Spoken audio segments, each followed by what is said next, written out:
됩니다. 함께하면 됩니다. 함께하면 됩니다. 야! 함께하면 됩니다.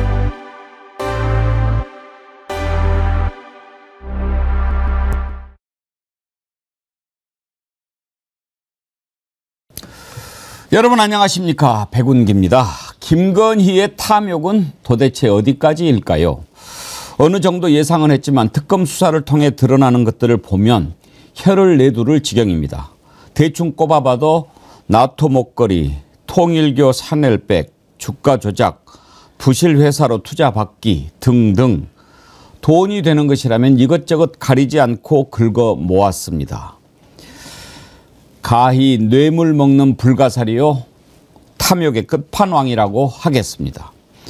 탐욕은 기본이고 가증스럽기까지 합니다. 6천만 원짜리 목걸이가 논란이 되자 8차례나 말을 바꾸더니 급기야 모조품을 준비해서 오빠 장모 집에 숨겨 놓았는데 특검이 이걸 찾아낸 걸 보면 일부러 정보를 흘린 것 같지 않습니까? 문제의 목걸이를 누가 어떻게 구입했는가? 그렇지만 다 드러나고 있습니다. 이 정도에 이르면 이 여자는 정말 요괴 수준입니다. 김건희가 지금 영장심사를 받고 있는데 또 어떤 거짓말을 하고 있을까요? 정말 무서운 여자입니다. 생방송 백운계 정치 1번지 출발합니다. 정어리몰에서 어제 소개해드린 포도, 샤인머스켓, 제가 어제 안 먹어봐가지고 맛을 여러분께 자신 있게 말씀을 못 드렸는데 겁나게 맛있습니다. 이거 정말 여러분, 그리고 제가 어제 저녁에 슈퍼에 갔는데 샤인머스켓이라는 게 있더라니까요. 그래서 딱 봤는데 잽이 안 돼요. 이거는 알 굵기라든지 가격이라든지 정말 샤인머스켓 중에 최고다, 이렇게 자신 있게 말씀드릴 수 있으니까 오늘 제가 큰 소리로 여러분께 이걸 추천합니다. 이게 당도가요 18이나 돼요.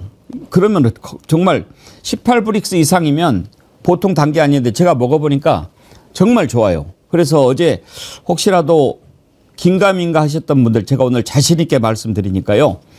이거 2.5kg 한 박스에 한 2-3송이 들어있죠. 큰 거, 아주 큰 거는 2송이지만 한 3송이는 들어있어요. 그게 29,900원에 무료 배송이면 일반 마트나 시장과는 비교가 안 될 정도로 좋은 거. 과일하면 정어리몰 아닙니까? 아주 제가 맛있게 먹어서 여러분께 오늘 자신 있게 추천하니까요.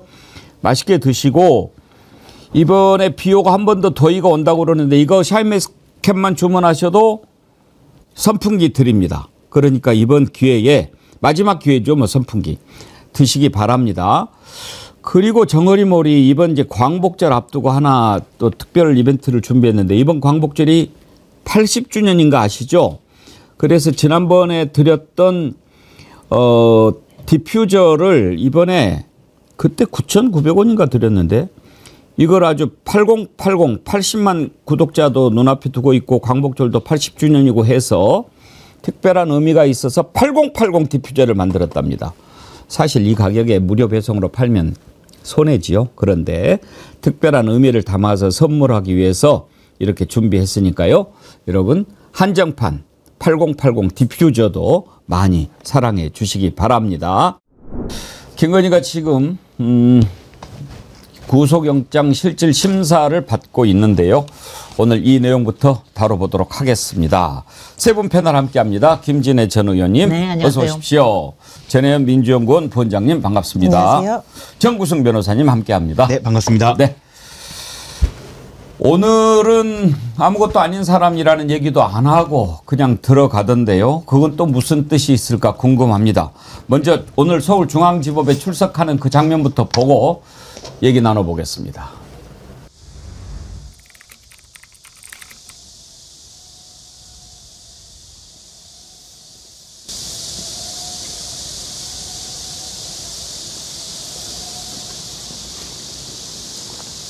말씀하셨던 아무것도 아닌 사람 의미가 뭐였습니까?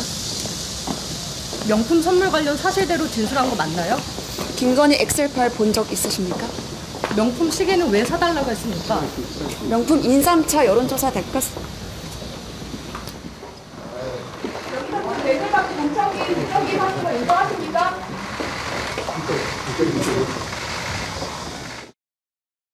아무 말도 안 하고 들어가다가 뜬금없이 꾸벅 인사하는 거 그걸 어디다 인사하는 거죠? 그 앞에 기자들이 있었겠죠. 포토라인. 사진 기자들. 포토라인. 그 전에 포토라인이 기자들이 정식으로 질문하고 그랬는데도.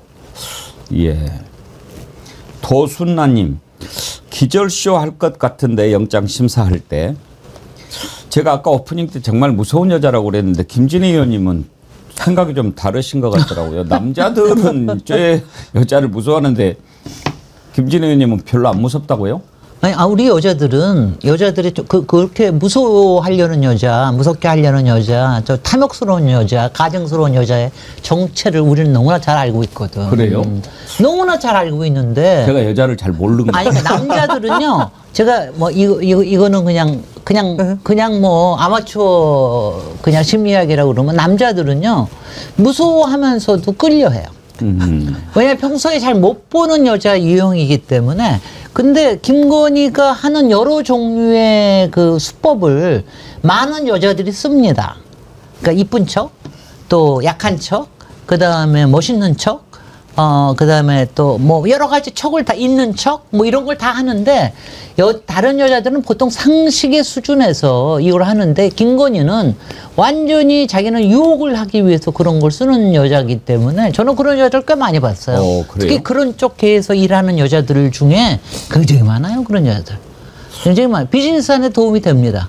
근데 어제 최재형 목사님 우리 이제 인터뷰하고 나서 점심을 같이 했는데 최재형 목사님도 김건희 잘 아시잖아요. 근데 인간이 아니라고 그러더라고요. 요물, 요괴 뭐 이런 급이라고 하던데 전혜원 원장님 왜 그러세요? 왜? 너무 좋아서 그러세요. 왜 나는 요괴로 왜 태어났을까? 요물, 요괴. 나 표현이 너무 상상이 막.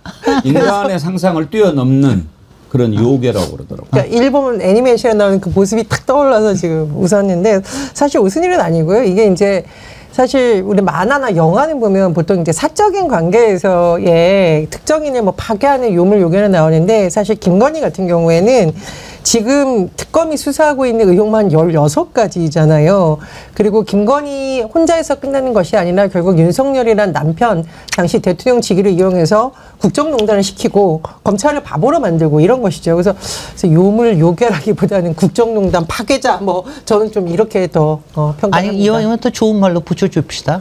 파무 파탈이라고 그래줍시다. 이게 개인적으로 볼 때는 좀 저도 무섭다라는 의견에 동의를 하는 게 물증이 있은 경우에는 사실 그런 걸 물어보면 되게 겸연짜가하거나 어색해하거나 이러는데 너무나도 당당하게 그 거짓말을 새로 만들어서 그래서 특검 진술할 때 그런 얘기가 있더라고요. 앞문장과 뒷문장도 입장이 바뀐다. 순식간에 그렇게 거짓을 말한다는 것 자체가 정말 일반 사람은 시켜도 잘 못하거든요. 변호사가 옆에서 이런 거짓말을 해야 된다, 이렇게 방어를 해야 된다 얘기를 해도 그걸 수행할 수 없는 경우가 대다수인데 변호사의 조력을 거의 무시하면서 지금 혼자 진행하고 있는 것 같은데 그거를 그렇게 뻔뻔하게 한다는 것 자체가 사실 개인적으로는 좀 무섭죠. 뻔뻔하게 거짓말을 계속 해갈 수 있다는 것 자체가. 저는 그냥 가증스럽고 훈련된 요괴야. 아니 근데 저는 그 어떤 점에서 제일 섬뜩했냐면요. 지금 이제 드러나고 있는 거 보면은 얼마나 많이 헤쳐먹었는지가 나오지만 어쩌면 그런 생각을 할 수 있을까? 그러니까 목걸이가 어디서 난 거냐? 그럼 막 뭐 8번이나 뭐 여기서 했다 저기서 했다 뭐 말이 막 바뀌잖아요.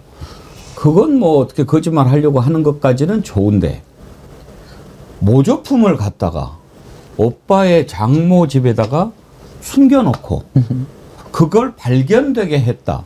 이 지경에 이르면 이건 인간 아닌 거죠. 그러니까 지금 이제 진품이 나오지 않겠습니까? 일단 누가 샀는 것까지는 다 나오니까. 이게 서희건설에서 비서실장을 통해 가지고 구입을 한 정황이 딱 어제 JTBC 특종으로 보도가 됐어요. 그런데 그걸 보니까 서희건설의 비서실장이 여잔데 얼마나 또 여기도 교묘하게 샀냐면 그 몇천만 원짜리를 현금으로 사지도 않고 그 현금으로 일단 신세계백화점 상품권을 사요. 그리고 이 신세계백화점 상품권을 또 롯데백화점 상품권으로 바꿔요. 그래서 또 그 상품권을 써요. 이렇게 복잡하게 막 써가지고 그것도 대선 승리하고 곧바로 그 다음 날인가? 그때 상대 다 드러났으니까. 그러면 그 목걸이 반클리프 아펠인가? 그 목걸이를 서희건설에서 샀다는 것은 이제 확인이 됐잖아요. 그 판 사람 인터뷰까지 다 나왔으니까. 근데 그것을 감추기 위해서 가짜를 사가지고 사돈집에다 갖다 놓는단 말이에요. 야, 근데 우리가 맨 처음에 그걸 발견했을 때, 야, 특검 대단하다. 어떻게 김건희 엄마 집도 아니고 김건희 오빠 집도 아니고 김건희 오빠의 장모 집에서 발견하냐. 이거는 대단하다 했더니 지금 보면 일부러 흘린 거 아니에요. 거기다가 숨겨놨다고, 야, 네가 이야기해. 그러면 찾았는데 우리가 그거 모조품이야. 이렇게 이야기하면 끝나는 거 아니야. 이렇게 지금 생각한 거 아니겠어요? 일단 좀 정리를 해드리면 그 상품권을 여러 번 이렇게 바꿔가면서 사는 건 그 당시 유행했던 범죄 자금 세탁을 하는 전형적인 수법이었고 그때 당시엔 굉장히 핫했습니다. 왜냐하면 이게 명동이나 뭐 이런 데에 있는 상품권 업체 한 3군데 돌면 사실상 수사기관이 추적하기가 어려워요. 근데 이분들은 그 방식은 알았는데 그걸 해본 적이 많이 없었는지 자기 주체나 녹음이나 그거 진행되는 상황을 다 남겨놓은 것 같아요. 물론 의도가 있을 수도 있죠. 나중에 문제가 됐을 때 이걸 입증하기 위해서 그랬을 수도 있는데 아무튼 그런 방식을 사용했다는 것 자체가 아, 이거 불법적이다라는 걸 본인들이 알고 진행했다라는 걸 말씀드릴 수 있을 것 같고 두 번째로 역정보로 흘린 거. 이거는 어떻게 보면 본인은 본인 사건에 대해서 증거를 인멸하는 건 처벌받지 않습니다. 기대 가능성이 없기 때문에요. 근데 이거를 만약에 누군가를 시켜서 했겠죠. 김건희 씨가 본인이 직접 동생의 오빠의 장모집에 갖다 놓진 않았을 테니까요. 이거는 사실 엄격하게 법령을 적용한다면 위계이한 공무집행 방해도 될 수 있습니다. 게다가 여기에는 오빠 그리고 장모 이분들도 다 공범으로 들어가기 때문에 이 부분도 처벌받을 수 있는데 이거를 너무 아무렇지 않게 실행을 한다는 것 자체가 아까 말씀드렸다시피 정말 무서운 분이다. 너무 무섭죠. 그 주변에 있는 사람들을 자신의 불법에 너무 자연스럽게 가담시키니까. 가정스럽다고 바꿔주세요. 무섭지 않아. JTBC 어제 보도는 시점에서 매우 의미가 있어요. 네. 왜냐하면 일단 김건희를 한 번밖에 조사하지 않고 증거인멸 우려가 있다라고 해서 오늘 구속영장 이제 심사를 받는 거 아닙니까? 그렇지만 아직 김건희가 진품을 받았다. 라고 하는 것이 증거로 제시되지 않은 상황에서 심사를 받게 되기 때문에 판사가 보기에도 증거가 좀 불충분하지 않나 이렇게 생각할 수가 있거든요. 그런데 어제 JTBC에서 서희건설에서 똑같은 모델을 샀다라고 하는 것이 제시된 것만 해도 충분히 증거인멸 시도를 하려고 한 것이다 라고 하는 것을 심어주기에 충분한 거죠. 일부러 그렇게 한 것 같아요. 일부러 했다니까. 그러니까 JTBC가 이거를 제보를 받은 거는 지난 4, 5월이라고 그럽니다. 보니까 그동안 감춰온, 그러니까 안 가르쳐 준 거예요. 아마 특검이 발족이 되면 특검 쪽에는 줬을 겁니다. 줬대요. 그리고 이걸 모든 거를 지금 말하자면 작전을 이렇게 한 거예요. 서희가 저렇게 분명히 할 것이다. 그렇게 해가지고 하니까 그리고 오늘 딱 영장 실질 심사하니까 여기에 영향을 미치기 위해서 딱 한 게 너무 좋고요. 이것도 너무 재밌어 하실 것 같은데 저는 사실 어저께 제일 재밌었던 건 이러면 안 되네. 저는 이런 거 보면서 무슨 파무 파탈 영화 보는 것 같은 그런 재미를 보면서 그렇게 보자. 그렇지 않으면 너무 화가 나서 못 고를 것 같으니까. 근데 그 서희건설이 왜 서희인 줄 아세요? 딸 이름이 딸 서희예요. 일씨야. 네. 제가 그 이봉관 회장을 좀 알아요. 은동서라고 은희, 동희, 서희래. 네. 근데 이번에 은희 남편 무슨 박모라는 사람을 그 사위를 총리의 비서로 만들고 예. 이런 거 아닙니까? 근데 비서실장? 지금요 이번에 동원된 거 보세요. 비서실장의 장모도 동원됐지요. 또 이 딸의 저기가 동원돼. 이게 말이죠. 이제는 여자들의 네트워크로 범죄가 되고 있는 거야. 이게 완전히. 그러니까 이거 보면은요. 아마 서희건설은 그 전부터 딱 알고 있었을 거예요. 김건희가 어떤 사람이라는 거. 그다음 거기에 건진이 어떤 역할을 한다는 거 알면서 또 뭐 아름아름으로 그 재벌에 또 뭐 거기도 어디 다녔을지도 모르죠. 이러다 한 거 보니까 야, 이 정말 여자들의 이 정말 아까 요물 요괴뿐만이 아니라 요물이 되고 싶은 여자들의 이 욕망이 요번에 막 얽혀 있구나. 나 그러면서 씁쓸하면서 재밌더라고요. 서희건설 회장이 딸을 검사하고 이렇게 하나 검사. 했을 때 네. 그때만 해도 이제 뭐 말들이 많았죠. 네. 뭐 보호막으로 했다. 그런데 총리 비서실장으로 심잖아요. 네. 총리 비서실장 단순히 그 자리만 노리고 이렇게 뇌물을 줬겠습니까? 아, 그럼요. 총리 비서실장으로 앉혀놓고 그리고 뭔가를 또 도모하려고 하지 않았겠습니까?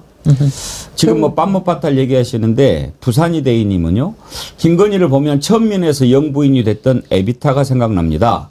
나이가 25살 차이 나는 패론과 결혼했고 순화에서 표현하면 악녀인가 성녀인가 평가가 다양합니다. 에비타는 패로니즘이라는 사회복지정책이라도 이끌었지만 건희 너는 3년 동안 뭐 했냐. 뭐 에바 패론 생각하는 분들도 있지만 급이 다르죠. 급이 다르고 이건 이은주님 표현대로 16가지 혐의는 세 발에 피고 빙산의 일각일 겁니다. 분명 상상도 못할 어마어마한 뭔가가 또 숨겨져 있을 겁니다. 글로벌 가이나 김건희의 수준을 얕잡아 봤다가는 큰일 납니다. 글로벌 가이나 그 서희건설 그러니까 사위 이봉관 회장의 사위가 총리 비서실장이 된 거 좀 이따가 다뤄볼까 했는데 지금 얘기가 나왔으니까 한번 그 장면 한번 보시죠. 네. 그 한덕수 총리가 됐을 때 총리 비서실장을 뭐 아무나 시켜주시면 뭐 그대로 하겠습니다. 이렇게 한덕수 총리가 이야기한 거예요. 말도 안 되는 소리지. 챙겨야죠. 네. 그랬는데 그럼 이 사람 어떠냐라고 하니까 뭐 그렇습니다. 뭐 검사님 좋네요. 뭐 그러니까 윤석열이가 3번이나 물어봤다는 거예요. 정말 괜찮겠습니까? 정말 괜찮겠어요? 아 괜찮다니까요. 정말 그래가지고 했다는 거 아닙니까? 그거 한번 들어봅시다. 저한테 3번을 물어요. 정말 그래도 되겠습니까? 정말 그래도 되겠습니까? 그래서 아니 걱정 마시오. 하여튼 저 뽑아주십시오. 그랬더니 며칠 뒤에 우리 박성근 전직 검사님을 딱 이력서를 하나 보내주셨더라고요. 바로 저렇게 했어요. 근데 그때 당시에 국회에서는 본인이 했다 뭐 이렇게 얘기를 한 적도 있어요. 한덕수도. 저기도 참 글로벌이죠. 한번 들어봅시다.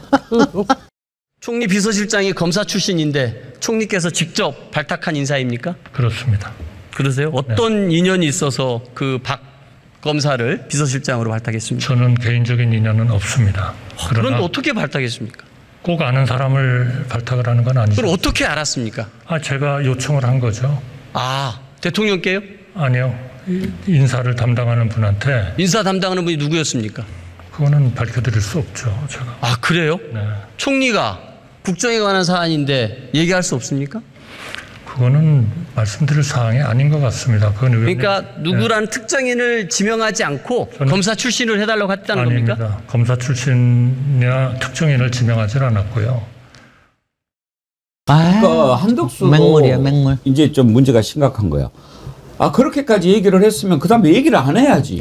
근데 3번이나 물어봤다. 저것도 공식 석상에서 이야기를 하는 거 아니에요. 근데 저는 이게 김건희의 수법이라고 생각을 하는데 권력자를 일단 본인의 수하에 놓고 권력자의 바로 옆에 있는 사람들을 늘 통해서 통제를 하려는 욕망이 굉장히 강했던 것 같은데 가장 대표적인 인물이 바로 윤석열과 한동훈이었습니다. 윤석열한테 연락이 안 되면 한동훈한테 연락했었다고 하잖아요. 그러면 사실은 윤석열을 완전히 지배할 수 있는 방법도 알고 있었던 거고 지금 한덕수와 이 박모 비서실장도 보면 관계가 딱 그렇잖아요. 김건희가 만약 추천했다면은 한덕수라는 인물을 이 비서실장을 통해서 내가 완전히 통제할 수 있고 무슨 정보든 국무회의에서 올라가는 주요 안건이든 뭐든 다 본인 취합할 수 있다라는 겁니다. 근데 제가 김건희가 쓰는 이런 수법들을 전형적으로 보니까 이번에 이건 이제 구속을 할 수 있는 어떤 것과 같은 맥락이 있다라고 보는데 항상 주변인들을 심어서 본인이 원하는 바를 얻고 최근에는 주변인들을 시켜서 그러니까 공모해서 증거 인멸까지도 할 수 있다라는 거거든요. 이게 다 저는 같은 맥락 안에 있는 거라고 봅니다. 일단 그 박성근 전 총리 비서실장님을 생각을 하면 그분 같은 경우에 이후에 출마를 하는 걸로 알고 있습니다. 그렇습니다. 제 생각에는 이 뇌물을 통해서 그 명태균이 말했던 예전에 스펙 만들기, 총리 비서실장이라는 스펙을 달고 왜냐하면 검사라는 스펙은 그때 너무 흔했으니까요. 스펙을 만들고 장기적으로 국회의원을 하려고 로비를 한 게 아닌가. 그래서 이거까지의 연결성이 밝혀지면 조금 더 큰 파장이 있지 않을까 생각이 들고요. 또 다시 돌아와서 아까 서희건설 부분으로 돌아가면 저도 특검이 단계별 전략을 썼다 말씀하신 것처럼 시간대별로 단계별로 딱딱 증거를 오픈해서 저는 사실 서희건설이 지난 주말이었나요? 그 사옥을 닫고 막 물 청소한다는 식으로 했지만 이미 특검은 거기에 대해서도 다 인지를 하고 있었을 거라고 생각을 합니다. 그리고 사실 지금 문제가 되는 목걸이의 실물은 사실 재판이나 뭐 수사에서 핵심은 아닙니다. 이미 줬다는 얘기나 영수증이나 객관적 물증이 있기 때문에 그 실물이 어디에 있는지는 사실 핵심은 아니에요. 네. 근데 오히려 저는 김건희가 그 특검의 그 실물에 대한 그 생각을 그 함정에 빠졌다. 이 실물을 어떻게 하면 벗어날 수 있지 않을까라는 그런 함정에 빠진 것 같은데 법조인이 보기에는 사실은 이미 이런 진술만으로도 충분히 처벌이 가능하기 때문에 거기에 천착할 필요가 전혀 없는데 거기에 천착함으로써 오히려 자기가 증거인멸을 하고 있다는 증거를 눈앞에 보여줘 버렸다. 그래서 함정에 빠졌다고 생각을 하고 결국에는 그 4월 달부터 이 첩보를 알고 있었음에도 불구하고 특검이 그러니까 어제였죠. 어제 이제 압수수색을 한 걸로 알고 있는데 이거는 결국 서희 쪽을 압박을 해서 이제 자백 진술을 받기 위한 좀 수사 기법이 아닌가. 그리고 이게 만약에 나중에 뇌물이 된다고 하면 이 뇌물을 사기 위해서 뭐 여러 명이 동원이 됐잖아요. 이 사람들이 모두 공범이 됩니다. 그리고 만약에 이게 엄밀하게 법 논리대로 한다고 하면 어떠한 범죄를 저지르기 위해 단체가 움직인 거기 때문에 범단이 될 수도 있는 거죠. 그 자체로 굉장히 큰 죄이기 때문에 아마 서희 쪽에는 굉장한 압박으로 작용할 것이고 서희 쪽이 지금 이제 와서 김건희를 비호할 이유가 없기 때문에 그쪽의 진술을 좀 쉽게 받아낼 수 있지 않을까 생각이 들고 그 부분은 나중에 추가 범죄나 인지가 된다고 하면 이쪽으로도 되게 김건희한테 불리하게 작용할 거다. 그리고 저도 이제 서희건설 쪽에 좀 관련해서 주변 변호사들한테 알아봤는데 그 사위들이 다 법조인이시더라고요. 그래요. 두 번째는 판사고 판사. 세 번째는 또 검사야. 네, 맞습니다. 그래서 그런지 여기 변호사 대한변호사협회에 가면 취업정보센터라고 해서 변호사끼리의 취업정보를 공유하는 데가 있는데 서희건설이 계속 올라와 있습니다. 그러니까 계속 그만둔다는 거죠. 이게 일부 전관분들의 특징인데 그 변호사들을 되게 좀 막대하세요. 검찰에 있을 때처럼 대하다 보니까. 그래서 이게 사내 변호사들이 그 서희건설에 지원을 했다가 그 따님들 때문에 되게 자주 그만뒀다. 그래서 압박이 심했다 이런 얘기가 있더라고요. 그래서 김건희 씨와 비슷한 부류가 아닐까? 비슷한 부류 많다니까. 네. 아니 저는요 한덕수 부인도 김건희하고 또 관계가 있잖아. 이번에 완전히 여자 네트워크예요. 그러니까 무속과 뇌물과 그다음에 명품과 이 네트워크에 엮여져 있는데 저는 사실은 어저께 이 얘기 딱 듣자마자 뭐가 생기냐면 고유정이 생각이 나더라고요. 왜 제주도에서 왜 남편 살해했는데 바다에다가. 우리가 뭐 남편 살해하는 건 한으로도 그런 일 뭐 패션 크라임 오브 패션 있을 수도 있다 그러는데 문제는 물증을 없앤 거 아니에요. 그러니까 이거 시체가 없으면은 저기를 못 하잖아요. 그래서 어저께 제가 갑자기 불길한 생각이 어머 아니 이거 저 진품을 못 찾으면 이거 없던 게 되는가?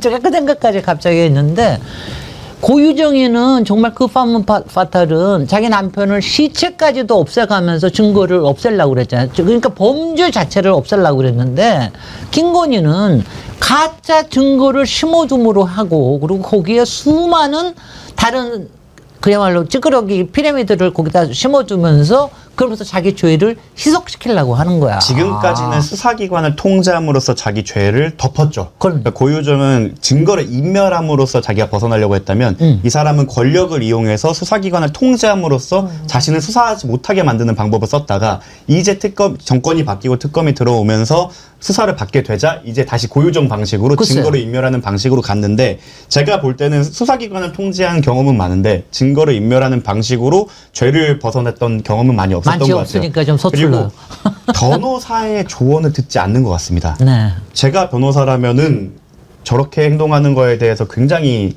말렸을 것 같거든요. 어떤 표현까지 있냐면 저희가 특히 이번에 특검에 가서 진술한 것들은 사실 그 저희끼리 용어로는 이제 못했다. 왜냐하면 딱 특검이나 검사나 경찰이 물어볼 때 우리의 진술에 대해 반박하지 않고 너무 적어준다는 거는 사실 청신호가 아니에요. 이미 객관적 증거 다 확보했고 거짓말 해봐. 이대로 가져갈 거야. 너네 이거를 이대로면 유죄는 이미 우리는 확신을 하고 이제 양형에서도 얘는 계속 반성 안 한다라는 걸 확정받기 위해서 진술을 받는 경우도 있거든요. 네. 그러니까 그런 상황인 게 눈에 보이는데도 불구하고 객관적 증거 들이밀었는데도 거짓말한다라는 그 질문의 의도가 뻔히 보이는데 계속 거짓말을 한다는 건 변호사의 컨트롤도 벗어났다. 근데 김진애 의원님 빰무 파탈 얘기하시는데 요물 요괴한테 그 표현을 하니까 좀 근사하게 들려가지고. 왜? 빰무 파탈이라는 게 무슨 근사한 거 아니에요? 아니, 그냥 정말. 그 표현이 그냥 빰무 파탈하니까 뭔가 있어 보이잖아요. 그러면 옴무 파탈. 근데 이제 빰무 파탈이 사실은 자신의 뭐 미모나 매력을 이용해 가지고 남자를 치명적으로 막 이렇게 하는 거 아닙니까? 근데 김건희는 글쎄 미모 매력 동의할 분이 얼마나 될지 모르겠지만 요게지 무슨 뭐 빰무 파탈 붙이기도 좀 거시기해요. 저 이제 아니 근데 빰무 파탈 맞아요?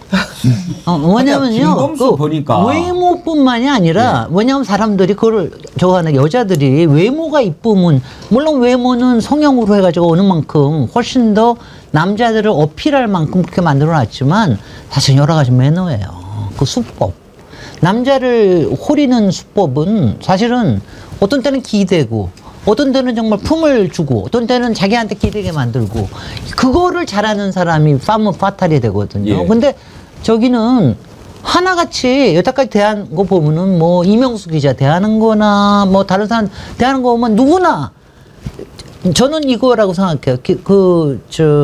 이 김건희의 원래 목적은 호리는 게 자기의 목적이야. 이를 홀려가지고 자기 사람을 만들어가지고 어떻게 하든지 도구로 쓰려고 하는 거, 사람을 도구로 이용하려고 하는 그런 사람이 팜파탈의 아주 전형입니다. 제가 김건희가 도대체 어떤 여자인가 궁금해가지고 지난주에 계속 김건희 탐구를 했어요.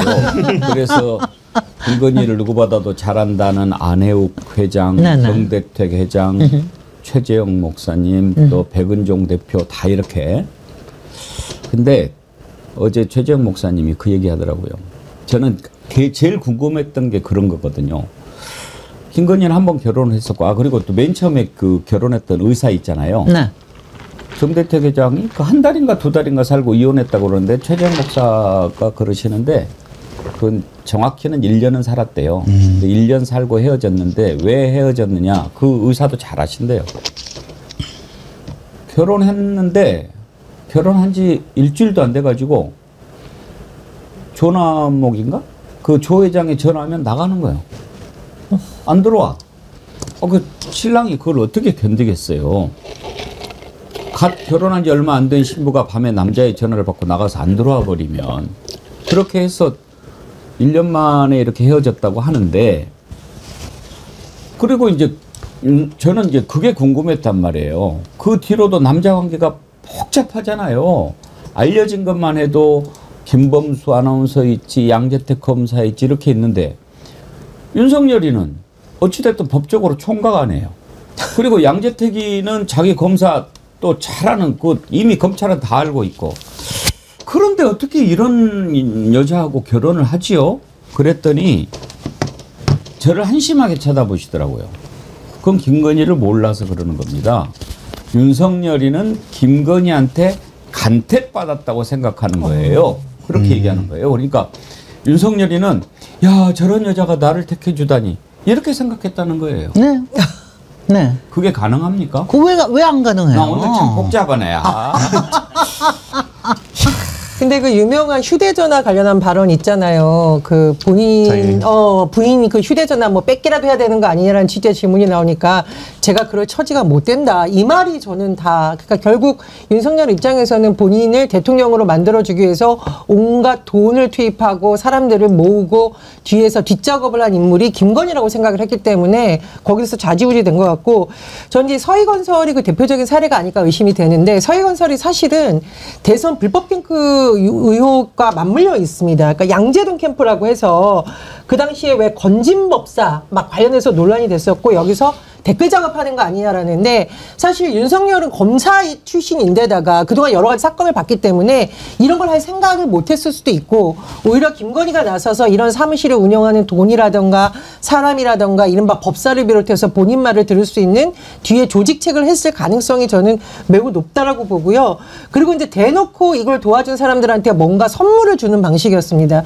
저는 사실 이제 대통령 취임식 때 서희건설 일가가 초청받았다는 거 깜짝 놀랐거든요. 왜냐하면 이렇게 보통 논란이 터지면 초청 안 해요. 말 더 나올까봐. 비선으로 놔두죠. 네, 비선으로 그냥 놔두지 이렇게 드러내지 않는데 김건희 같은 경우에는 보면은 극우 유튜버라든가 이런 뭐 건설사 관계자든가 본인 도와준 사람들을 노골적으로 드러내면서 보상을 해주는 방식이었다는 거죠. 그러니까 윤석열로서는 오히려 엄두도 못 낼 만한 걸 김건희가 나서서 착착 해주니까 김건희한테 완전히 지배받고 있었다. 저는 이렇게 평가를 합니다. 저도 굉장히 동의를 하는 게 사실은 일개 검사였던 거였거든요. 그리고 이미 고검으로 발령이 나서 사실상 승진 루트가 막혀 있다라는 평가를 받았는데 어떻게 보면은 좋게 얘기하면 배우자의 내조를 받아서 대통령의 자리까지 올라갔다고 생각을 하니까 그러니까 이제 이명수 기자와의 그런 영상이나 이런 데서 정권을 만들었다. 우리 정권, 공동 정권 이런 얘기가 나오는 게 말씀하신 것처럼 조직적인 서포트 그게 합법인 건 불법인 걸 떠나서 그런 것들을 했다는 거는 윤석열 스스로 느꼈겠죠. 그렇기 때문에 거기에 대해서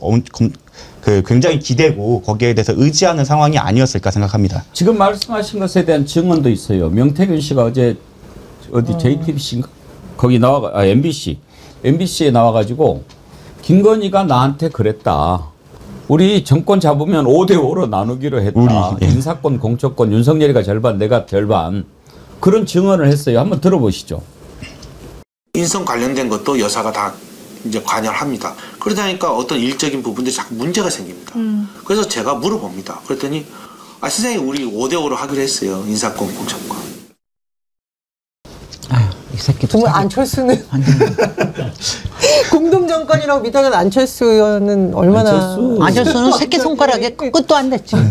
발톱만 또 안 되고. 애초에 근데 명태균이 그 윤석열 측을 만날 때 윤석열의 사람을 만난 게 아니라 김건희부터 만났어요. 아, 당연하죠. 네, 그것만 보더라도. 저는 오늘 우리 배국기 앵커님이 우리 통상적인 남성상, 여성상에 대해서 이걸 완전히 깨버린 것도 되게 재밌는데. 아주 충격받았어요. 아니, 그래서 그러니까 통상적으로 왜냐하면 힘이나 권한에서 남성이 우위에 있어야 된다라고 하는 생각이 굉장히 평소에 많이 있잖아요. 근데 그렇지 않아요. 저희 집에서 아니야, 그렇지는 않은데. 아니, 그게 이거예요.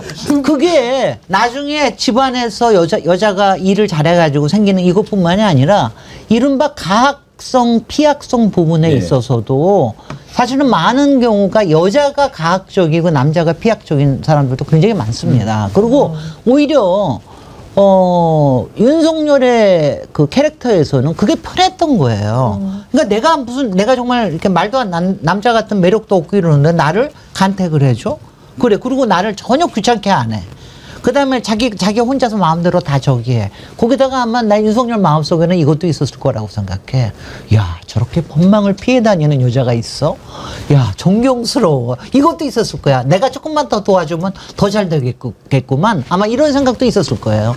저는 굉장히 특이한 케이스지만 그런 특이한 케이스가 이 경우에 정확히 들어맞는다고 생각을 합니다.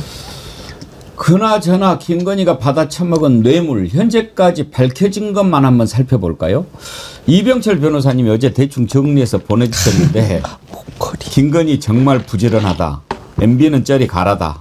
MB도 혀를 내두른다. 자, 사진 한번 띄워봐 주세요. 김건희 뇌물 총정리. 이거는 이제 일단 우리가 만들어본 표인데요. 반클리프 이 목걸이가 6,200만 원. 근데 지금 이건 또 8천만 원 넘는다고 그러더라고요. 그렇게 막 올라가더라고. 예. 저건 서희건설에서 일단 구매를 했으니까 서희건설이 좋겠죠. 그리고 통일교에서는 샤넬백 이거를 800만 원짜리 이것도 또 더 올랐을 거예요. 그리고 클래식 라지 플랫백 무슨 막 이름이 이렇게 복잡해. 백이 왜 이렇게 복잡해요, 김진애 의원님? 그래야지 잘 팔려요. 아, 그래요? 이건 1,200만 원짜리. 그리고 시계. 야, 시계가 이렇게 비싼가? 바쉐론 콘스탄틴 5천만 원, 뭐 1억짜리라는 얘기도 있던데요. 이거는 로봇계를 지난번에 그 대통령실에서 계약을 했는데 여기에서 지금 받은 것 같고 그러니까 최재형 목사님이 선물했던 이 디올백은 진짜 최재형 목사님 부끄러운 줄 알아야 돼요. 글쎄 300만 원짜리 어딜 디밀어. 이거 진짜 받으면서 속으로 에이 했을 것 같아요. 그럼요. 그리고 내가 이 쬐끄만 파우치 때문에 나를 괴롭힌단 말이야? 막 그랬을 거예요. 근데 이걸 정말 선의로 받아준 걸 거예요. 근데 이걸 또 이명수 기자 찾아가서 돌려주라고 그래. 근데 이제 구속영장 청구된 내용 보면 김건희가 주가 시세 차익 8억 원 넘었다만 나오니까 사실 김건희 입장에서는 저건 이 정도 뭐 껌값으로 뭘 이래. 나는 순식간에 8억도 버는 사람이 하고 저게 적시가 안 됐고 뭐 명품이라고 하기엔 그러지만 여론조사를 무상으로 받은 거 이게 한 2억 7천만 원 정도 비용이 된다라고 하니까요. 김건희 입장에서는 뭐 몇백만 원짜리는 껌값 아니야? 지금 적시된 것들은 그 나중에 혹시 규모가 줄어들면 문제가 될 수 있기 때문에 최소로 쓴 거겠죠. 그 산정을 해갖고 만든 겁니다. 저 여론조사도 저는요. 정말 실비 정도 수준으로 계산을 한 딱 그게 2억 7천이고 만약에 이제 기업이익 같은 거 붙였으면 2배, 3배 늘어날 수도 있습니다. 아이, 저 정도가 아니야. 저건 뭐 10배 정도가 아니라 100배는 있을 거예요. 그쵸. 모든 인사명, 뭐 하나 뭐 사업에 관련된 거면 정책에 관련 거 할 때마다 받았을 테니까. 아까 콘스탄틴인가? 그 시계가 도대체 왜 이렇게 비싼가? 홈페이지에서 이렇게 봤더니 뭐 기본이 6,400, 5,200, 6,400 막 이러는데 나 이거 보고 오늘 제가 평소 즐겨 차던 시계를 못 차고 왔잖아요. 정구승 변호사님 3만 원. 아니 근데 너무하시다. 김사님이 카시오 전자시계가 최고야 그러던데. 바로 여기 있습니다. 그게 카시오예요? 3만 원. 내 건 그거보다 더 비싸거든요. 제가 참 제가 갖고 있는 시계 중에서 제일 비싼 게 스와치라고 아세요? 알겠습니다. 10,000원짜리. 10,000원 아니에요. 10,000원짜리도 있어요. 아니, 스와치가 10만 원 넘어갑니다, 그래도. 섭섭하네. 스와치 스위스 거예요. 저는 10,000원도 벌써 안 차. 그거 10만 원이나 주고 샀어요.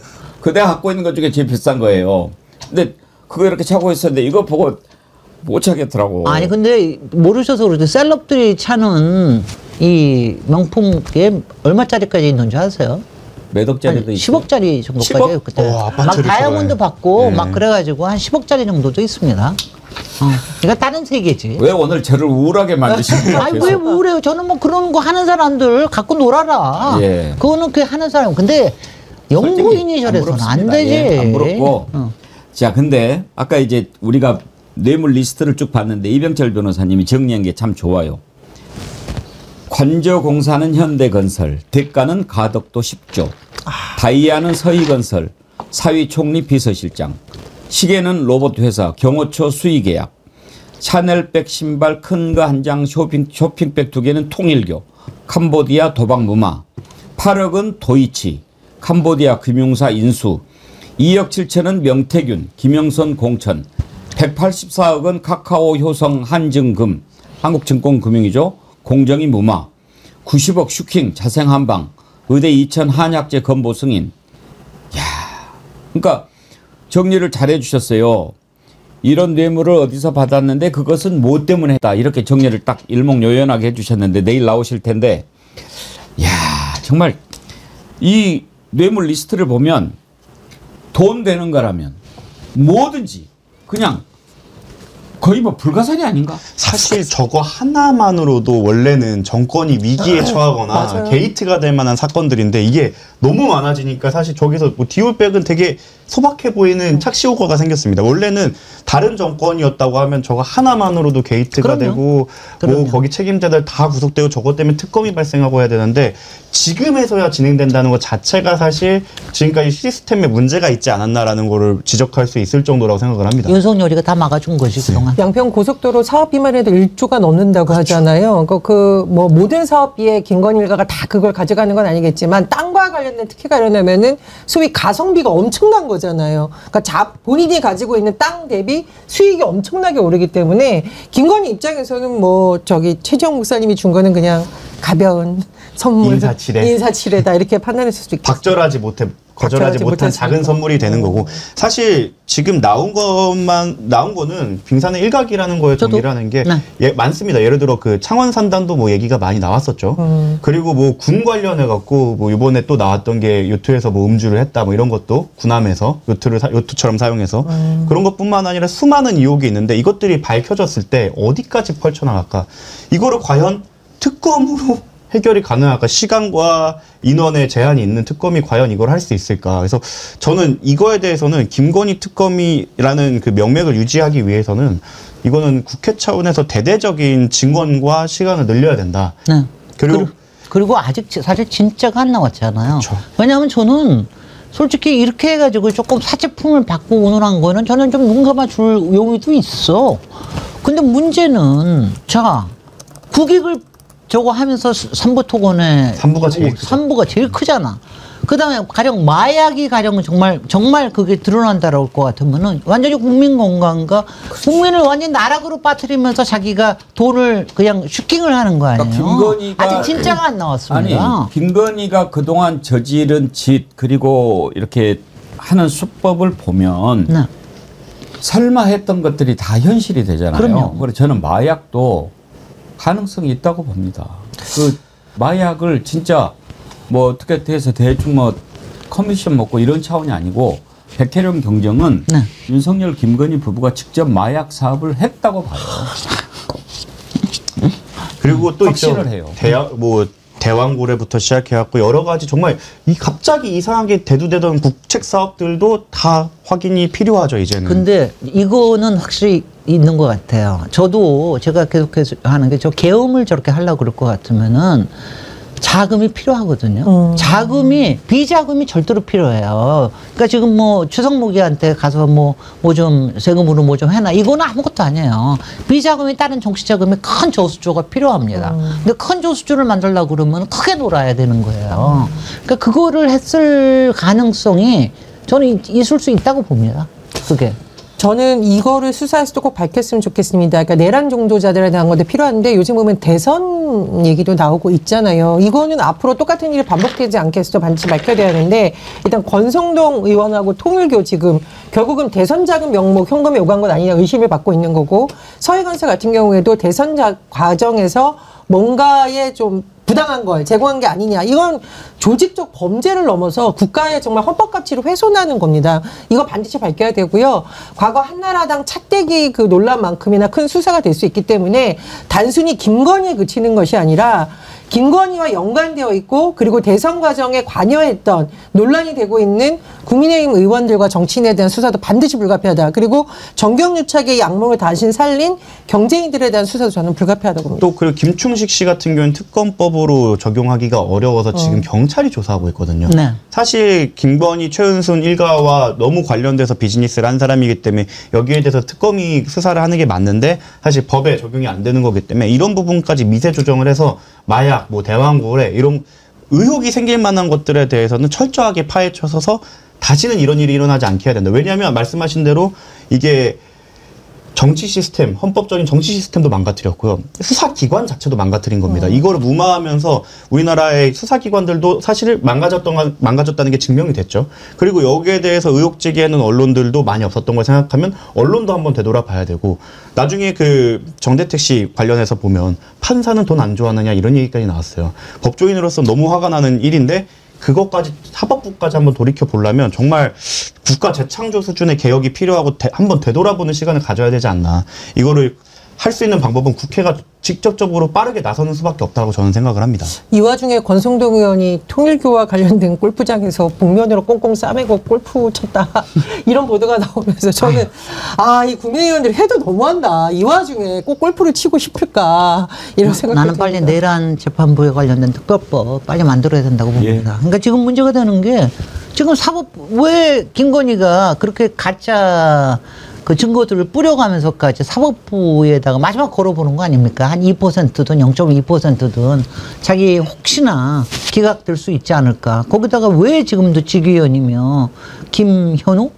구치소장 이 사법부의 관할에 있는 곳들에 얼마나 돈을 매기고 앞으로의 미래의 이익에 대해서 이거 하면서 분명히 하고 있을 거라고 생각이 되기 때문에 저는 이거는 정말 내란 재판 특별법을 만들어야 된다는 생각을 해요. 진짜 좀 슬픈 게 과거에 이제 엘리트 어떻게 보면은 구치소장님도 거기까지 올라가는 거에서 조직 내에서 인정을 받았기 때문에 거기까지 올라가는 걸 거고 직위원 판사도 사실은 중앙지법에서 판사를 한다는 것 자체가 굉장히 조직 내에서는 인정을 받았기 때문에 거기에 있는 거라고 생각을 하는데 과거에는 저희가 그 막연하게 그런 엘리트들에 대한 인정을 해줬죠. 그렇기 때문에 시스템이 굴러갔는데 거기에 민낯을 너무 대놓고 보여줘 버려서 이제 어떻게 해야 되냐, 도대체 누굴 믿어야 되냐라는 정말 이런 생각이 됐고 이거를 다시 사법과 집행과 행정에 대한 믿음을 다시 찾아오기 위해서는 정말 뼈를 깎는 쇄신이 필요하고 지금까지 만들어놓은 시스템에 대해서 하나씩 다시 돌아보는 그런 계기가 되어야 된다. 그게 아니면 도대체 어떤 국민이 나를 수사하는 경찰, 검사, 나를 재판하는 판사를 그리고 내가 만약 유죄를 받았을 때 구치소장 어떻게 믿겠습니까? 이에 대해서는 정말 이제 지나쳤다라고 하는 얘기가 나올 정도로 개혁이 되어야 된다라고 생각하고 대한민국의 엘리트들이 지금까지는 사실 엘리트로서 지원도 많이 받고 거기에 대한 사회적 과실을 따먹는 데 그쳤다고 한다면 이제는 책임을 지고 거기에 개혁에 동참하고 오히려 반성하는 계기가 좀 돼야 되지 않을까 생각합니다. 김건희는 이번에 구속이 되면 이제 서울구치소가 아니고 남부구치소로 가게 되기 때문에 구치소장이 다르지요. 아마 그렇게 뻗대고 못 나올 것 같습니다. 서울구치소장은 이제 반드시 손 봐야 됩니다. 어제도 뭐 말도 안 되는 소리 짓거리고 있던데 왜 또 그런 놈은 그냥 놔두는지도 모르겠는데요. 그리고 여기에서 잠깐 김건희 얼굴 한번 보고 갑시다. 오늘 썸네일에 제가 이 사진을 올렸는데 많은 분들이 너무나 괴롭다고 좀 내려달라고 그랬는데 절대 사람은요 본질을 숨기지 못합니다. 저 사진 참 잘 찍었어요. 김건희가 뭐 아무것도 아닌 사람이라고 고개 숙이고 뭐 이렇게 딱 들어왔는데 저 한 번씩 스쳐가는 눈빛을 보면 김건희가 어떤 여인지 알 수 있습니다. 그리고 참 저 사진도 잘 찍었어요.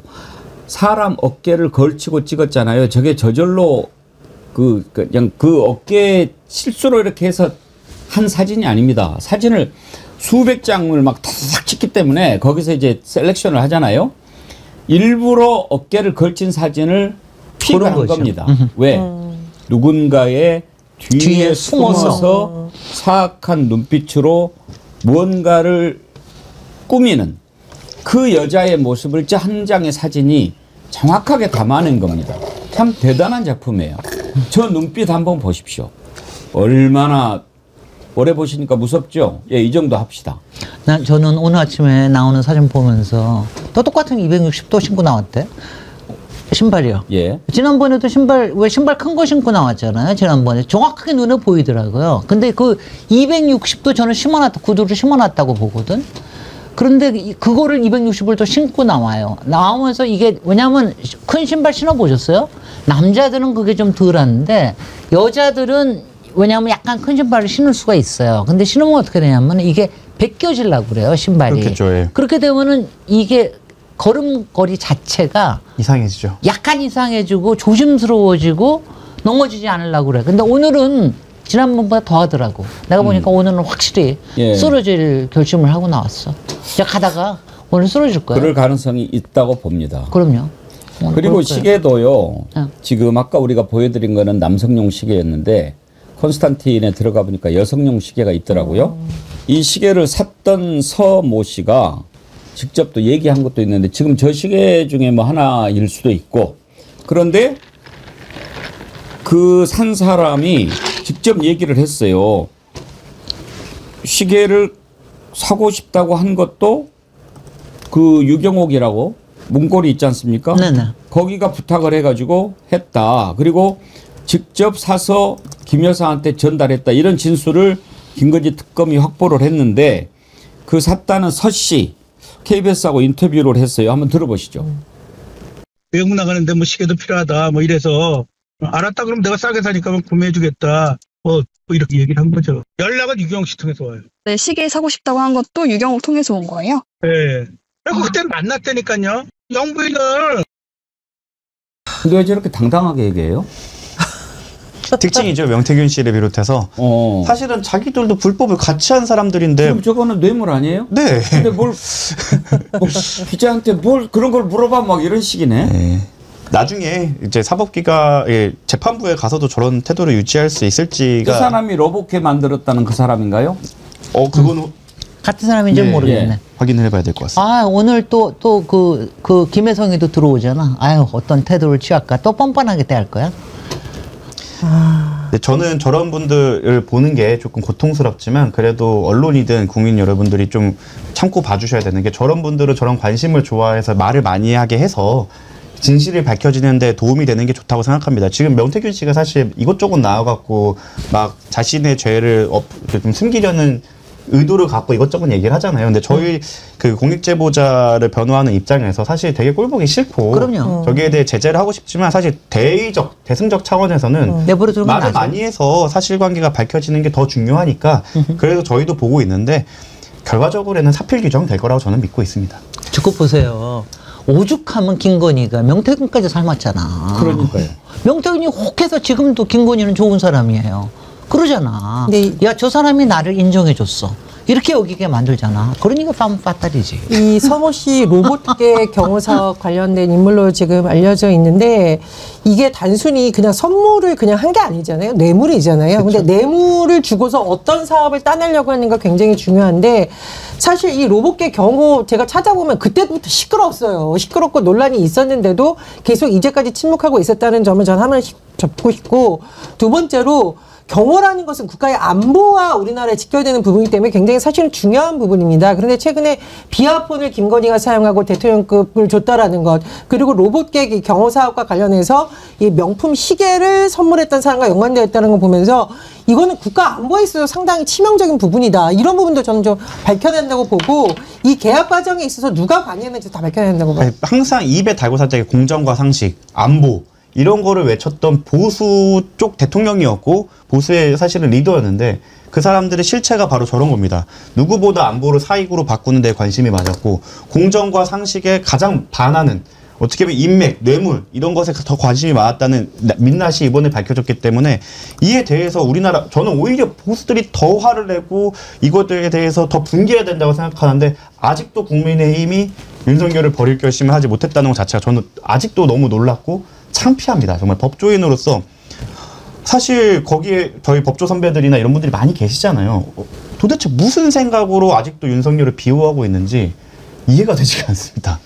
속보가 떴는데 그 김건희 집사라는 김예성이 오늘 이제 베트남에서 들어오잖아요. 베트남에서 9시 15분에 출발했고 4시 25분에 입국하는데 공항에서 탑승교에서 체포할 예정이다. 근데 왜 이거를 현장에 되게 보면은 가서 이렇게 체포해가지고 압송해 오지 않나요? 아, 그러면 해외 그 상대국과 협의가 돼 있어야 되는데 본인이 실제로 비행기를 탔다고 하면 보통 이제 비행기 내리자마자 바로 기내부터 대한민국의 영토로 쳐지긴 하지만 기내에 들어가 있는 경우에는 상대국과 협의하는 것이 보통이기 때문에 만약에 본인이 탔다는 것만 확인되면 사실 기다렸다가 체포하는 것도 뭐 큰 문제가 없기 때문에 비행기에 타는 순간 우리 맞습니다. 국내로 이제 들어온 걸로 인정되는 거 거기서 아닙니까? 체포를 합니다. 영화 그 드라마 카지노에서 나왔듯이 들어오자마자 체포를 하는데 비행기 딱 타는 순간 이제부터는 저 한국 법이 적용된다.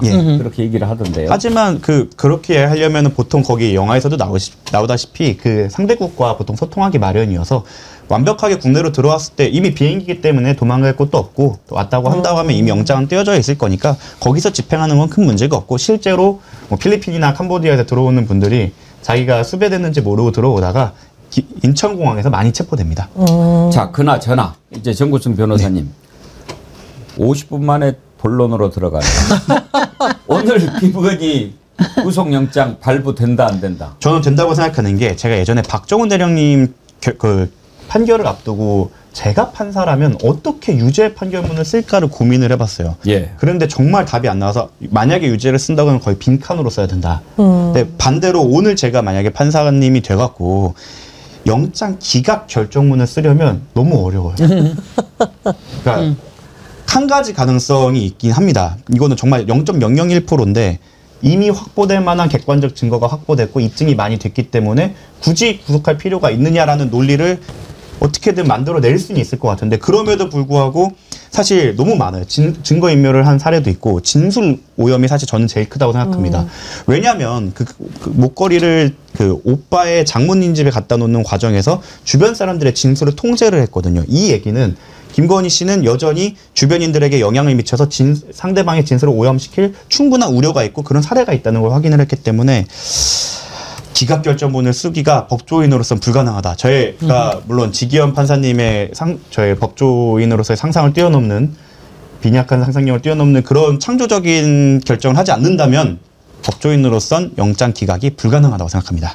저는 저기 정구승 변호사님하고 같은 정씨이기 때문에 분명히 구속영장을 낼 거라고 생각을 하고 다만 저는 되도록이면 좀 늦게 나왔으면 좋겠어.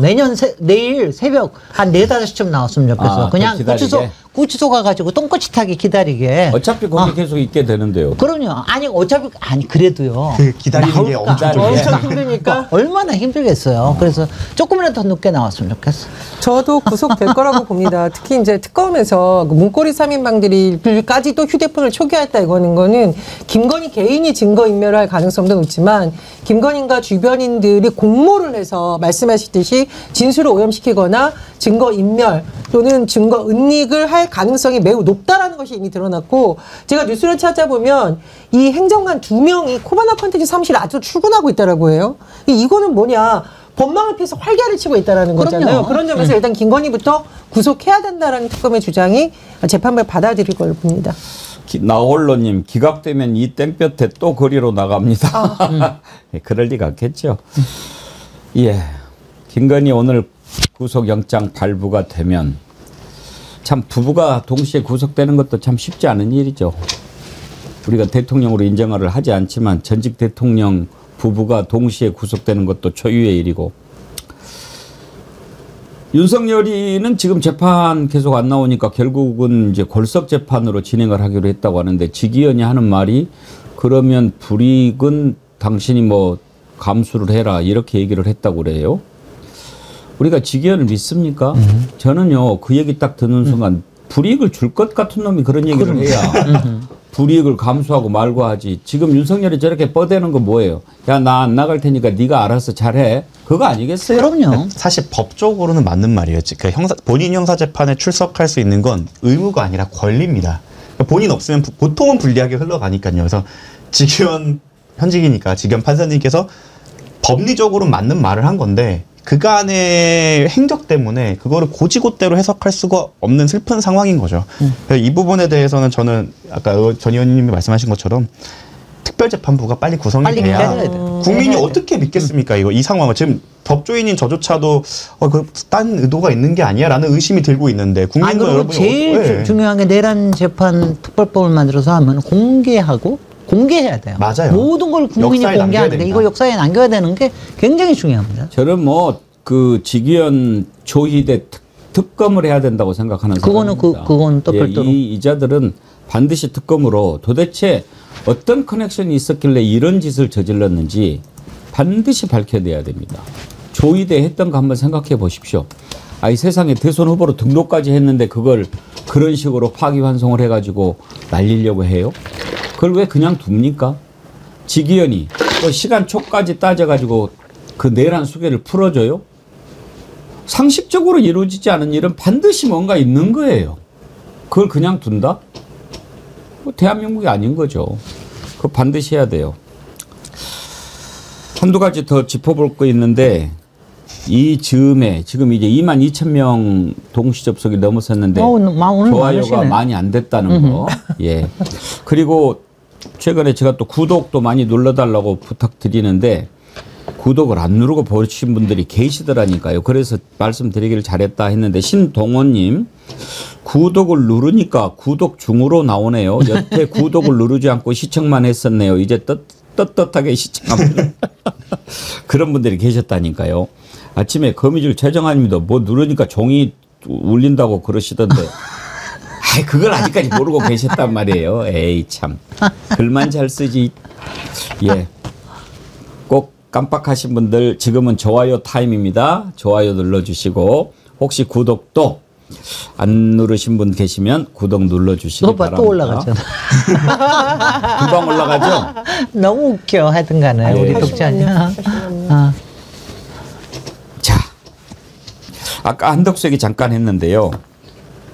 이 특검은 특검이고 검찰, 경찰을 도대체 뭐 빨리 좀 어떻게 정리를 해야 될 텐데 한덕수 아까 거짓말하는 거 보셨죠? 지금 생각하면 한덕수 같이 정말 음흉하고 사악하고 간악한 자가 또 있을까 싶어요. 뭐 문건을 받았는데 뒷주머니에 있더라 뭐 이따의 소리를 하지 않나 그랬는데 지금 한덕수가 누굽니까? 추경호하고 통화한 내용이 또 나온 거 아닙니까? 7분씩이나. 7분이나. 7분이면 글쎄. 엄청나게 할 얘기 다 한 거예요. 네. 그럼요. 그 관련된 내용 한번 들어보시죠. 나왔습니다. 추경호 원내대표는 한덕수 총리의 전화를 받고 난 이후에도 적극적으로 이 위헌적인 불법적인 비상계엄을 막지 못한 부분에 대해서 좀 집중적으로 들여다보는 것 같습니다. 자, 조경태 의원이 한덕수하고 추경호하고 7분 동안 통화를 했다. 그걸 직접 들었다. 그렇게 얘기를 합니다. 그렇게 하고 추경호가 어떻게 했습니까? 이리 가라 저리 가라 해가지고 본회의장에 못 가게 한 거 아니에요. 그거를 또 시각장애인 국회의원 있죠. 김예지 의원이 또 증언을 해요. 들어보시죠. 그날 본회의장으로 부르시기도 하고 중앙당 당사 3층으로 부르시기도 하고 그게 한 몇 번 계속 교차되었어요. 그래서 좀 혼선이 있었던 것 같고 그리고 또 개인적으로 문자를 보내셔가지고 본회의장으로 와야 한다라고 말씀하신 의원님도 계시고 서로 좀 연락의 어떤 주체들이 조금씩 다르고 장소들도 달랐던 것들이 지금 궁금하신 부분인 것 같아요. 그래서 제가 그 문자들 갖고 있는 것도 있고 그래서 저한테 질문 주시는 대로 제가 아는 만큼 답변을 하겠습니다. 이제 내란 특검 참고인으로 나왔는데 지금 보면 전혜원 원장님, 네. 한덕수 저자는 적극 가담한 공범 아닙니까? 그럼요. 적극 강담했을 뿐만 아니라 국회 표결을 방해하는 데서도 뭔가 적극적인 역할을 한 게 아닌가 상당히 지금 의심스럽고요. 저는 근데 이제 조경태 의원이 그런 말을 했거든요. 지금 뭐라고 했냐면 당내 내란 동조 세력이 존재한다. 제가 이 말하고 싶습니다. 국민의힘 당내 내란 동조 세력이 존재한다는 이 말. 또 민주당이 우리를 모함한다라고 하시면 안 됩니다. 지금 자당의 조경태 의원이 이 말을 한 거고요. 특검에서 발표한 내용을 보면은 통화 내역까지 나오고 있습니다. 제가 이걸 왜 강조하냐면은 우리 그때 12월 3과 12월 3일부터 4일까지의 상황에 있어서 국회 상황 볼 때 국민의힘 의원들 중에 몇 명만 거기 계엄해제에 왔는지 기억을 하실 겁니다. 불과 18명만 왔었고 그렇다면 그 이유가 무엇인가에 대해서 지금 밝혀야 됩니다. 내란이 아직도 끝나지 않았고 내란 동조 세력이 당 내에 있다라고 생각하는 조경태 의원의 말 그대로 돌려드리고 싶고요. 그리고 그동안 법꾸라지처럼 살살 빠져나갔던 한덕수 당시 총리에 대해서도 반드시 밝혀야 되고 한덕수와 함께 손을 잡았던 추경호 당시 원내대표는 그럼 도대체 어디까지 어떤 문제를 받았는지도 밝혀야 됩니다. 근데 제가 지금 속보를 하나 보니까 그 의원들이 모여있는 단체 텔레그램방 내역이 있었는데 그 2달치가 삭제되었다 이런 보도가 나오고 있습니다. 당연히 그렇겠죠. 근데 누구는 가지고 있을 그렇죠. 거예요? 근데 이게 관리자만 삭제를 할 수 있어요. 그래서 아마 특검 차원에서 그 관리자를 했던 의원도 소환 조사를 할 것 같은데 이게 조직적으로 계엄에 공조했거나 혹은 계엄 해제를 방해했다. 이 문제가 드디어 이제 실체가 밝혀질 거다. 그런 생각이 듭니다. 제가 국힘에 전당대회에 제가 무슨 아무 힘이 없지만 조경태 밀어주십시오. 지금 나온 것만 저는 반대입니다. 아니 그나마 김문수나 장동혁이는 도저히 그렇다가는 완전히 나락이 아니고 아니 그래서 그 얘기는 무슨 뜻이냐 아는데 그나마 안철수하고 조경태하고 좀 정신이 있으면은 안 돼요, 안 돼. 조경태로 해가지고 조경태 되면은 산소호흡기 달아줘가지고 산소호흡기 좀 그 유연정당 해서 못합니다. 그래서 무슨 뜻인지는 알겠는데 이번에 확실히 우리 김문수나 장동혁을 밀어줍시다. 그래가지고 전환길 최고위원 만들어가지고. 알겠습니다. 예, 일단 나는 반댈세. 근데 또 이게 현실성이 없는 게 아니라서. 조경태가 너무 그러니까 저는 조경태 의원하고 같이 18대 같이 해봐서 아는데 그때부터 얼마나 얼굴이 변해온 걸 제가 다 아는데 다시 그냥 정상으로 돌아왔어요 얼굴이. 그러니까 조경태는 민주당으로 오라고 그러고. 무슨 민주당으로 말도 안 돼. 굳이 받아줄 이유가 없죠. 그러면은 새로운 보수 정당 만들어서 골라하라고 그러고. 그러니까 이번에 국민의힘은 다시 일으킬 기회를 주면 안 된다니까요. 그렇게 정리합시다. 일단 이제 추경호 전 원내대표랑 한덕수 전 총리는 일단 내란 방조 정도가 아니라 주요 임무 종사자로 격상이 되겠죠. 그렇죠. 그리고 아까 말씀하신 대로 텔레그램 방을 누군가 고의적으로 삭제했다면 증거 인멸도 한 것이기 때문에 체포와 구속의 필요성도 생겼다고 생각을 합니다. 내란 특검은 요즘에 김건희 특검이 좀 치고 나가 있고 내란 특검이 좀 조용했는데 아마 빠른 시일 내에 이러한 한덕수, 추경호, 그다음에 원희룡 그쪽 라인에 대해서 지금 순서 쫙 나란히 있어요. 신병에 관한 적극적인 조치가 있지 않을까 예상해 봅니다. 사실은 한동훈이도 참고인으로 가야 됩니다. 언젠가 갈 거예요. 방금 전에 그 속보 잠깐 떴는데 홍철호 정무수석하고도 통화했다는 거 아닙니까? 추경호가. 네, 했겠죠, 당연히. 예. 그러면은 추경호가 무엇 때문에 그렇게 했는지 저는 지금 보면은요. 이제는 조금씩 이제 맞춰지는 것 같아요. 퍼즐이. 왜 추경호가 혼자서 눈 껌뻑껌뻑 하면서 헌법재판소 앞에서 이렇게 서 있었는지. 한덕수가 왜 그렇게 길을 쓰고 나도 호남 사람입니다 하면서 막 김문수한테 달라들어가지고 빨리 내놓으라고 했는지 이제는 알 것 같아요. 왜? 자기들이 죽게 생겼으니까. 그럼요. 그래서 그 짓을 한 거 아닙니까? 추경호 그 뒤로 돌아다니는 것도요. 꼭 쥐새끼처럼 막 이렇게 막 숨어갖고 피해 다니면서 가갖고 또 이렇게 딱 하고 있고 그랬어요. 지은저가 있으니까. 빨리빨리 정리해야죠. 저런 상갓나고들을 빨리 정리를 해야 됩니다. 오늘 끝으로 사면에서 짧게 한번 짚어볼 텐데요. 저는 뭐 사면과 관련해서 대통령의 권한이니까.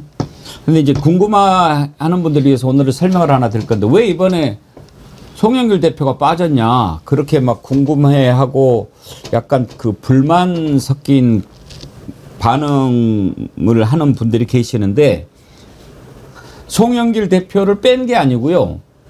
송영길 대표는 지금 판결이 대법원까지 가서 확정이 된 게 아닙니다. 그래서 사면 복권 대상자가 안 되는 거예요. 사면 복권을 해주려면 대법원에서 판결이 대법이 됐든 어쨌든 판결이 다 확정이 돼야 이제 사면 복권 대상자가 되는데 송영길 대표한테 누군가가 이제 권했겠죠. 이번에 사면 복권을 할 것 같은데 지금 항소가 돼 있는 상태 아닙니까? 항소를 포기하면 그대로 판결이 확정되니까 사면 복권 대상자가 될 거다. 그러니까 그렇게 하는 게 좋지 않겠냐라고 얘기를 했는데 송영길 대표가 나는 그렇게 하고 싶지 않다. 나는 무죄라고 지금도 확신하니까 끝까지 다투겠다 하면서 이번에 사면 복권 대상자에서 스스로 빠진 거예요. 그러니까 이재명 대통령이 사면 복권을 안 시켜준 게 아니고 본인이 원치 않아서 그렇게 됐다. 맞지요, 정구승 변호사님? 네, 맞습니다. 전 그리고 사면 복권에 관여해서 말씀을 드리면 저는 그러니까 수사와 사법이 조금 정상화가 돼서 사실 사면 복권이라는 것이 유죄를 전제로 이루어지는 것이고 사실 이번 사면 복권을 진행함에 있어서 국힘과의 어떤 정치적 딜 때문에 사실 부패 정치인들이나 이런 분들도 좀 사면 복권이 됐어요. 그래서 장기적으로는 수사와 사법 체계가 조금 개선이 돼서 사면 복권할 일이 없었으면 좋겠다. 법조인 입장에서는 재판부의 판단을 그 행정 권력이 어떻게 보면은 면제해주는 것 자체 이런 상황이 다시는 발생하지 않는 그런 좋은 상황이 계속 펼쳐졌으면 좋겠다라고 희망을 밝혀봅니다.